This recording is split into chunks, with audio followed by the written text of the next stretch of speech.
18 new cases of HIV were reported this year in the region, yet it's still below the provincial average. But the local health unit says it remains a significant priority because of its severity and lack of a cure. I sat down with Mark McCallum today, who has been living with HIV for 22 years. At times, he says it can be tough.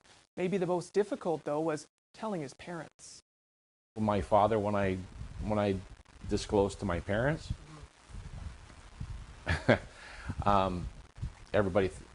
family thought that my father would disown me.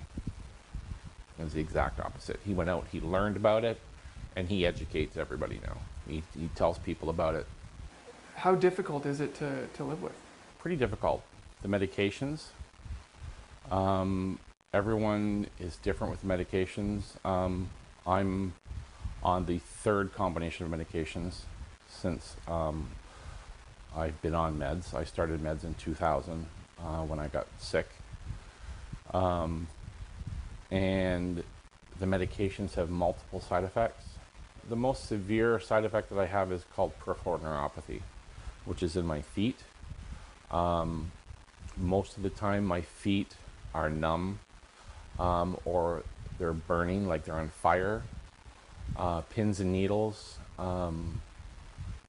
like electrical charges going through my feet. If you take it 20 minutes late or an hour late, it could cause resistance, and that medication is not going to work anymore. The virus is very smart. And the stigma surrounding HIV is obviously still prevalent. Would you say it's getting better or worse here in Windsor? Bits and pieces. The younger generation, millennials, I guess, they're a little more accepting, but it's still, you have to be careful.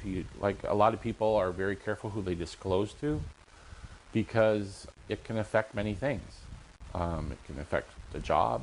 It can affect where you live, in an apartment, volunteer, all kinds of different things. And as someone who's living with HIV and talking about the stigma, how bad can it get? Well, there's people, whether you're gay or not, you fag or druggy or whatever, it's the stigma's still there. The people still, bullies or however you want to call it, it's still there. They can make your life a hell. When I lived in Texas, when I was working down there, the AIDS support that I volunteered with down there, they didn't even have their name on the building, because every time they did, it would get burnt to the ground.